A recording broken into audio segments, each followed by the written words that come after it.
মন্ত্রী এমপি হবার এটাকে উপভোগ করার বিষয় না তো। আসলে আমরা রাজনীতি থেকে দায়িত্বই মনে করি, হ্যাঁ? আর এমপিকে আমরা জবাবদিহিতা মনে করি। আর আগে ছিলাম যখন ভোটার ছিলাম তখন নিজেকে রাষ্ট্রের মালিক মনে করতাম। এখন নিজেকে রাষ্ট্রের সেবক মনে করি।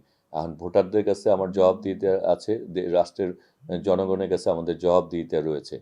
সুতরাং সেখানে এটাকে মানে উপভোগ করার চেয়ে দায়িত্বটাই আমরা বেশি মনে করছি। এটা দায়িত্ব এবং দায়িত্বটা পালন করার চেষ্টা করছি। যেহেতু দীর্ঘ একটি রাজনৈতিক প্রেক্ষাপটে ছাত্রদল সেন্ট্রাল সেক্রেটারি ছিলাম, মহানগর ভারপ্রাপ্ত সেক্রেটারি এবং ফার্স্ট জয়েন্ট সেক্রেটারি ছিলাম, মহানগর ছাত্রদলের সভাপতি, সাধারণ সাংগঠনিক সম্পাদক ছিলাম, সবুজবাগ, খিলগাঁও, মুগদা, রামপুরা যখন থানা ছিল ওই থানা ছাত্রদলে আমি প্রেসিডেন্ট সাংগঠনিক সম্পাদক ছিলাম, বাসমাদাটিক ওয়ার্ডেরও ছাত্রদলের সভাপতি ছিলাম।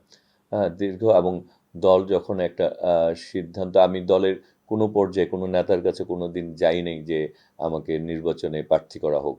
কিন্তু দল যখন একটা সিদ্ধান্ত দিয়েছে যে করতেই হবে, তখন আমি দলের সেই সিদ্ধান্ত মেনে আমি নির্বাচনে প্রতিদ্বন্দ্বিতা করেছি। এর চেয়ে বেশি কিছু না।